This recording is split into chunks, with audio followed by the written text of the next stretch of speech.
Ladies and gentlemen, it is day 23 of the January transfer window. Leeds United yet to make a signing, but it's positive moves as Daniel Farke wants these positions. We'll talk about them in today's Leeds United transfer news and rumours.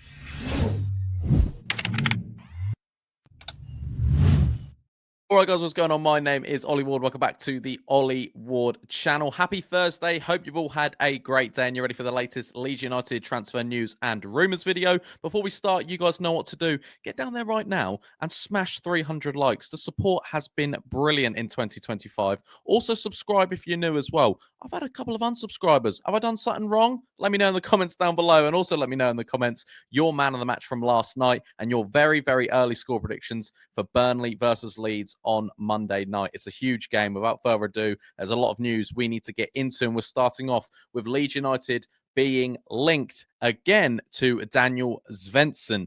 Daniel Svensson, according to Sky Sports Germany, Leeds United like the look of the left back. The left back can also play in midfield as well, and he's currently playing out in Norway. Sky Germany reporter Philip Hines says Leeds and RB Leipzig want him with a reported 5-6 million for the player. Leeds United like the look of him back in the summer as well. He's just 22 years of age, and he's now a Swedish international after making his debut for Sweden back in October. And obviously, with the whole Junior Firpo contract situation up in the air, Leeds United maybe could do with a new left back. We have Schmidt, which he doesn't really seem to play Schmidt. When he does play Schmidt, he's kind of played him on the right-hand side as well. Schmidt can play kind of like left back, right mid. He can play anywhere, really, Schmidt. Voba can also play there, but obviously he's more of a natural centre half, but no real natural sort of fit left back if Firpo does choose to leave in the summer. Obviously, as his contract is into the last 6 months, he can discuss with other teams.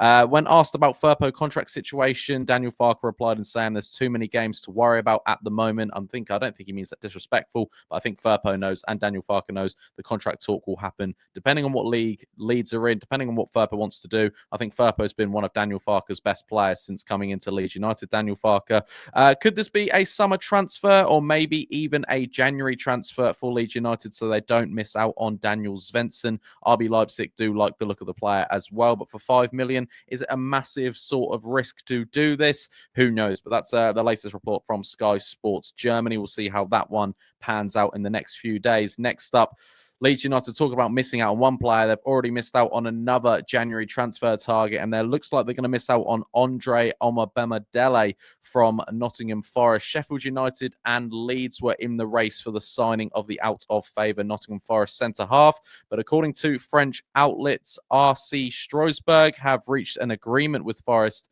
over the defender. I don't know if that's how you say the French team. Is it Strasbourg? Strasbourg. You guys have to let me know in the comments down below. Either way, it looks like he's going to be moving to the French league. It looks like it might be a loan to buy move. But again, I thought Leeds United maybe we're going to get this one done. But also, it was one of them that it was reported so much that sometimes that happens in the transfer window of Leeds. Reported so much with a player, and it actually never happens. Actually, that happens 90% of the time with Leeds United. But it looks like Omobamidele is leaving Forest, but not for Leeds United. It looks like he's going to be moving out to France. Next up, we're talking Nico Elvedi. A bit of a transfer twist, a transfer boost for the whole Nico Elvedi situation with Leeds United.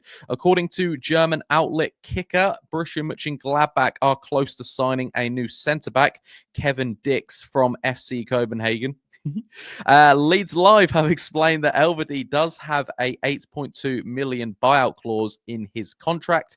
Apparently, if a move is to happen, it's most likely going to happen in the summer, as again, Kevin Dix wouldn't join Gladbach till the summer. I mean, I'm pathetic, aren't I? The fate of promotion will also play a big part in Elvedi wanting the move to Ellen Road 2. He dreams to play in the Premier League. He's played under Daniel Farke before, and Daniel Farke is a big fan of him. What's your thoughts on this? I think maybe if we're in the Premier League, we might need a little bit better. He's been at Borussia Mönchengladbach for 10 years. But like I said, Daniel Farke does like Nico Elvedi. He wants to play in England, but he wants to see where we are come the summer. I don't know how I feel about that. Let me know what you think in the comments down below. Next up, I said it at the top of the show. I said Farke wants 3 players. He's come out and said in his press conference for the Burnley game on Monday that we will keep active and keep an open mind on 3 positions. Then positions are a central defender, unsurprisingly, a number 10 and a number 9. For me, this is positive. This is positive that Leeds United are actually looking and that Daniel Farke wants some players. He's wanted a number 10 since he knew that Jorginho Rutter was on his way out of Leeds United. He spoke about, when talking about central defenders, he spoke about Pascal injuries. He's had a bad over his CV, doesn't look great with injuries. Pascal obviously missed a lot of last year, at the back end of last year. Similar with Boba with injury CV. He also says he wants a number 10 that brings something different to Brendan Aronson. We know Daniel Farke is a massive fan of Brendan Aronson. And he also, when talking about a number 9, talks how much he rates Bamford, but then they're still looking out for a number 9 because, again, Patrick Bamford's injury record isn't brilliant. Joel Barreau, he's still got Mateo Joseph as well. But I am happy about this, that, we're not saying that we don't want anything. He's kind of said, oh, maybe. And now he's actually gave the positions that Leeds United probably do want. He said, in all other areas, we are strong. Look at the wingers. We bring on Ramazani and Nonto for James and Solomon. Midfield, you've got Gruev, Rothwell, Ampadu. You've got Tanaka as well. So we're very stacked, but just them sort of positions I absolutely like. And yeah, bringing the number 10, someone different to Brendan Aronson. I don't know. Emi Buendia, Daniel, what do you think? Next up, just quick chat about Pascal Struijk update. He's already been doing his outside individual training. He could be back in training next week. The 8 to 10 week setback, which everyone thought that was going to happen, looks like, after the scans, that isn't happening. And it looks like Struijk could be back in training this time next week. So that is huge to have, our vice captain back, our arguably one of our best players this season back for Leeds United. Happy about that. But Ampadu's done a decent job being back there with Joe Rodon, as we knew he probably was going to. A couple more things. The Iheanacho rumours. Read this earlier. Obviously, Leeds United apparently reportedly have been linked with Kelechi Iheanacho, the ex-Leicester City player.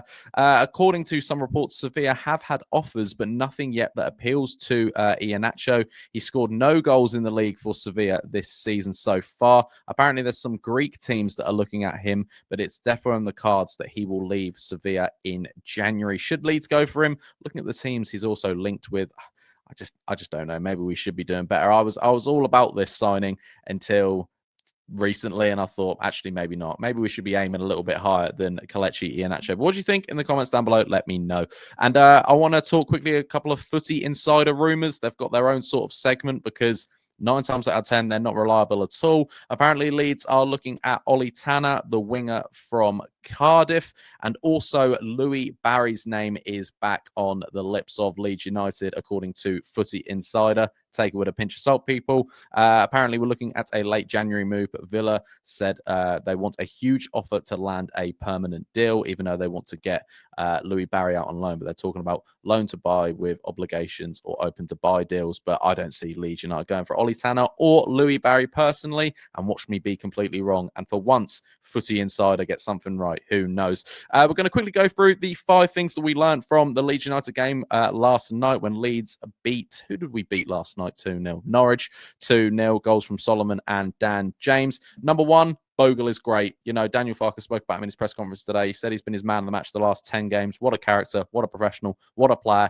Attacking and defensively, what a player Bogle is. Number 2, winger headache. Who do you start? Dan James is scoring goals. Ramazani scoring goals. So is Solomon. Which ones do you start? Do you play all 3 and you drop Aronson? Because next up in the 5 things we'll learn, we're talking about is Aronson at the moment currently a bit of the weak link. Obviously, he's got some good passes now and then, good turns and stuff. But, when you're looking across the forward line, he seems a bit of a weak link at the moment. I don't know what you guys think. Let me know in the comments down below. Number 4, 5 things we learned from Norwich, or Leeds United 2, Norwich 0, was points over performances. I feel like I'm saying this a lot with this Leeds United side. We are the Leicester City this year that you watch and you go, actually, yeah, they're good. They're dominant, but also, at least they're getting points and we're top of the league. So I think it's going to be points over performances. And last but not least, the 5th thing we've learned from the 5 things is kind of, we've got the biggest game of the season on Monday. So how big was that 3 points to get then to get on Monday? Do you think it is the biggest game of the season on Monday? It's a bit of a cop-out 5 things. But there we are. I wanted to add that at the end. Bogle is great.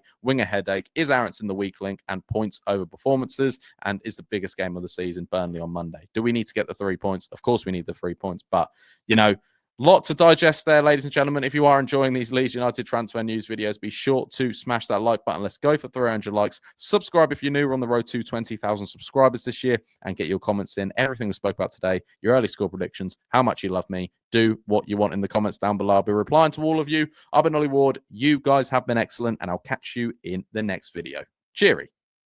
Oh.